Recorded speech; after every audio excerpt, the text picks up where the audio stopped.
Sabeis que aquele a quem vos ofereceis como servos para a obediência, desse mesmo a quem obedeceis, sois servos, seja do pecado para a morte, ou da obediência para a justiça. Se você se entrega à obediência, seja lá o que for, você se torna servo, se torna escravo daquela obediência, seja do pecado, e sendo do pecado, vai gerar morte. A obediência ao pecado gera morte. Trabalhar para o pecado produz morte. Ou, quando se entrega em obediência ao amor de Deus, se terá nessa obediência o fruto da justiça e da vida. Não é assim?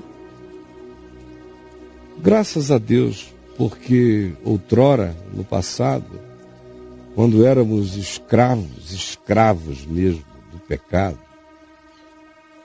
viemos, todavia, a ser alcançados pela Boa Nova, e fomos constrangidos pelo Evangelho a obedecermos agora de coração ao ensino da palavra que nos foi entregue, conforme encarnada por Jesus, o Verbo de Deus. E ora, uma vez que ganhamos aquela compreensão e decidimos no coração obedecermos com sinceridade ao ensino do Evangelho e seguirmos a Jesus segundo o Evangelho, isso produziu em nós libertação do pecado. E uma vez que tenha sido verdadeiro e sincero e comprometido, foi nos fazendo e nos faz todo dia servos da justiça do reino de Deus. Você se torna cada dia mais naturalmente obediente à justiça do reino de Deus, que não é a justiça dos escribas e dos fariseus, e nem a do Supremo Tribunal, é a justiça da celestialidade, aonde o critério absoluto é amor, é graça, é compaixão, é verdade, é fidelidade, é justiça, em amor. Falo como homem, e digo o que estou dizendo porque conheço a fraqueza de cada um de vocês e a conheço a partir da minha própria fraqueza. Da fraqueza que eu experimento e sei que se nós nos entregarmos em obediência a qualquer coisa, nós nos tornamos escravos da coisa a qual nós obedecemos. Ora, assim como todos nós, assim como, do mesmo modo que todos nós nos oferecemos e oferecemos os nossos membros, os nossos corpos, as nossas emoções, os nossos sentimentos, o nosso ser, para a escravidão da impureza, do desejo, da promiscuidade, do capricho, do hedonismo, da autogratificação. Assim como fizemos isto, e avidamente nos oferecemos e nos entregamos para ficarmos sob esse domínio, entregues a essas pulsões e a esses desejos. E assim como nos oferecemos à maldade pela maldade, ao poder pelo poder, à sedução pela sedução, ao controle pelo controle, assim como nos entregamos a um princípio de vida que é um fim em si mesmo e um fim perverso, de um ciclo escravizante, desse mesmo modo como já nos entregamos a essas escravizações muito bem conhecidas por nós, pois sabemos extremamente bem o que elas produzem, de horrível, de condicionante, de escravizante e de conflituoso e aflitivo no nosso ser. Bem como já sabemos e já soubemos e já vimos as vergonhas que disso tudo decorrem, que frequentemente se tornam pregadas na nossa existência. Ora, assim como um dia vos oferecestes a escravidão da impureza e da maldade para a maldade, assim agora,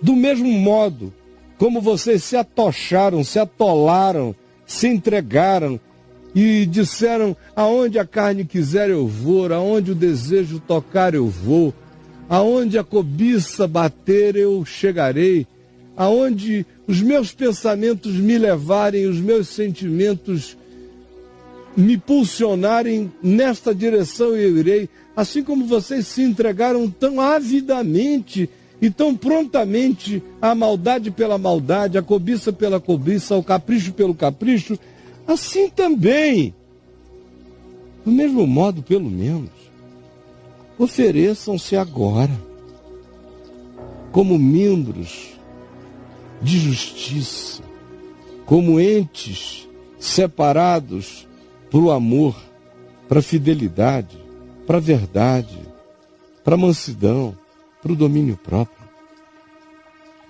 Porque quando vocês eram escravos do pecado, quando vocês seguiam apenas o que passava pela cabeça, ou as pulsões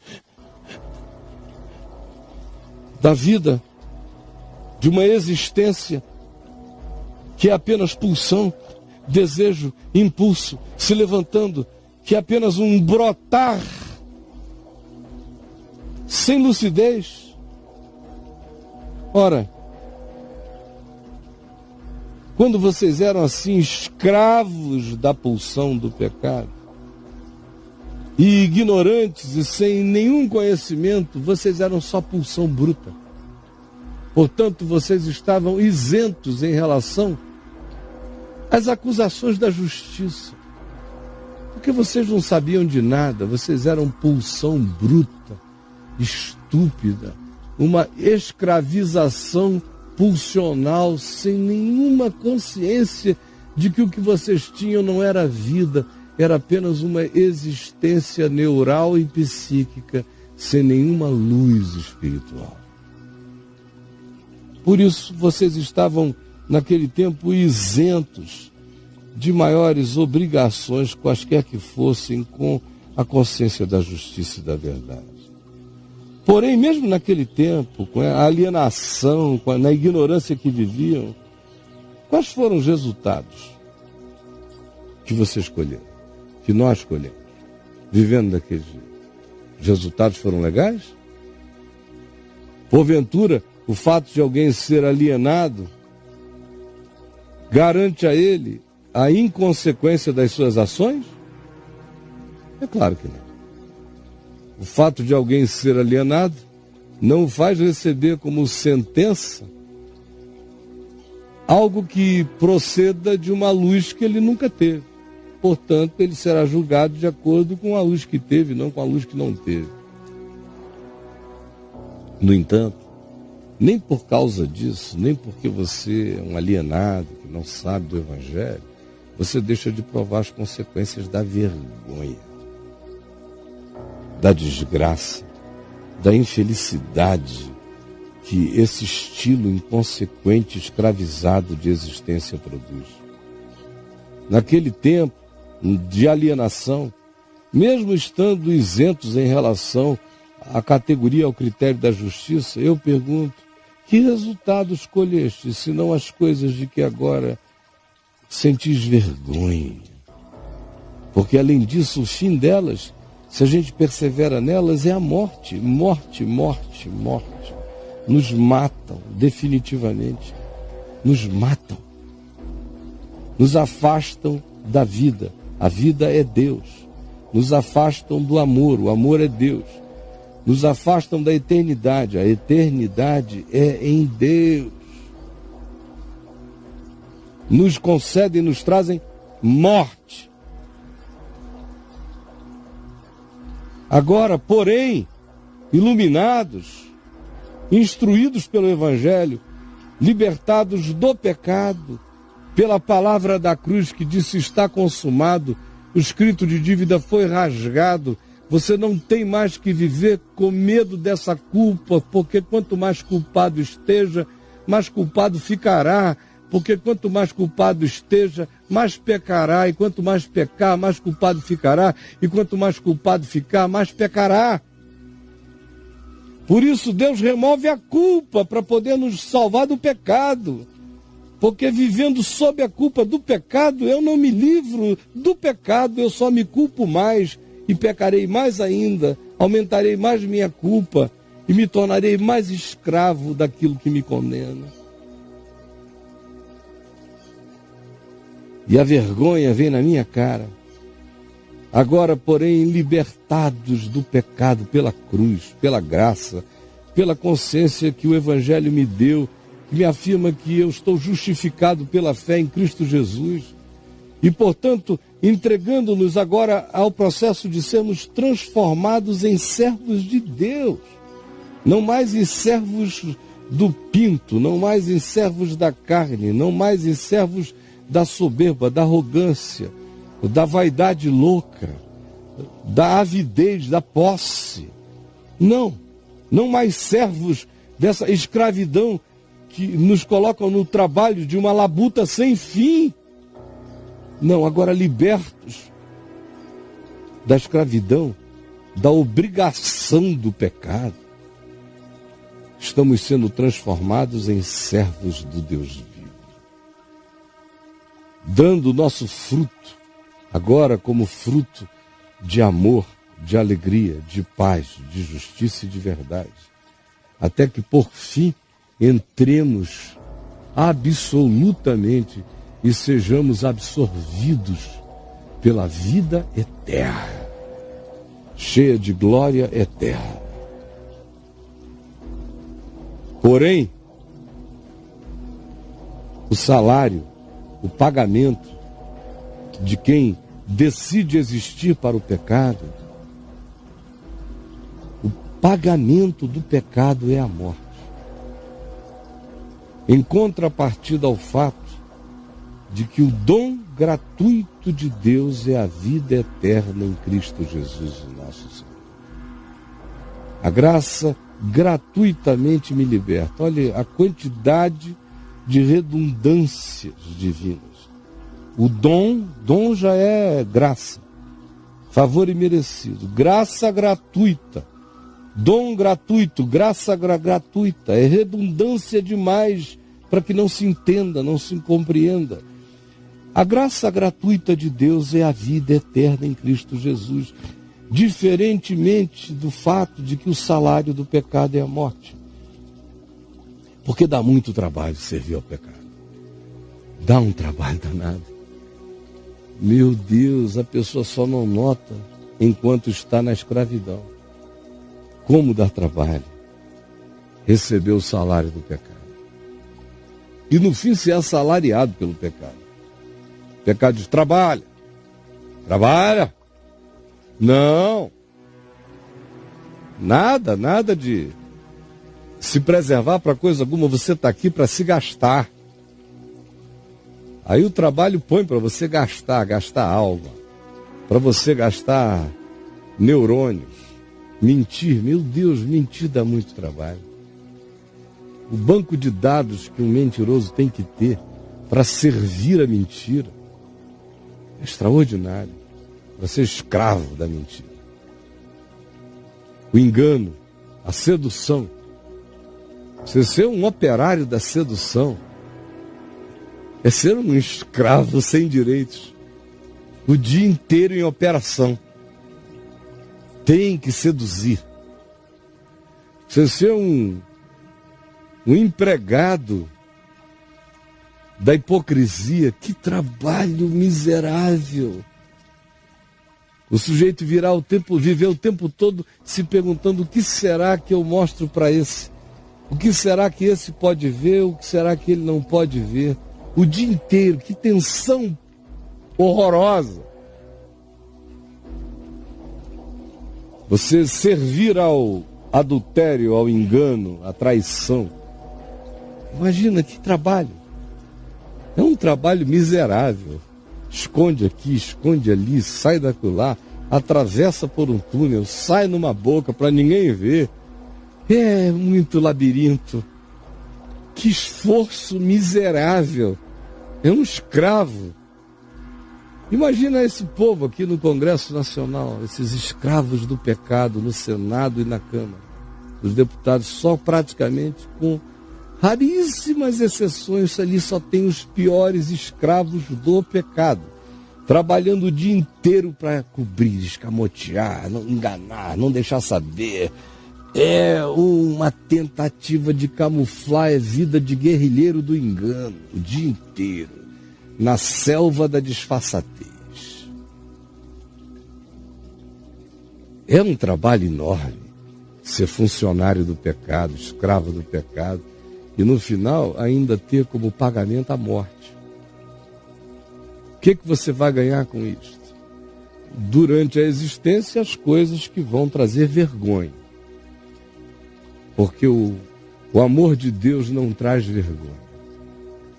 O Evangelho não traz vergonha. A vida limpa, pura, justa e santa não trazem vergonha. Mas empregar-se na escravidão do pecado traz vergonha enquanto você já vai no processo de existir. E no final mata a sua vida. Morrendo tu morrerás. Morrerás mesmo. Seja o que morrer venha a significar. Morrendo tu morrerás. Não brinques disto. Aí você diz, e onde está o amor de Deus? É Ele que nos mata? Eu é que me mato.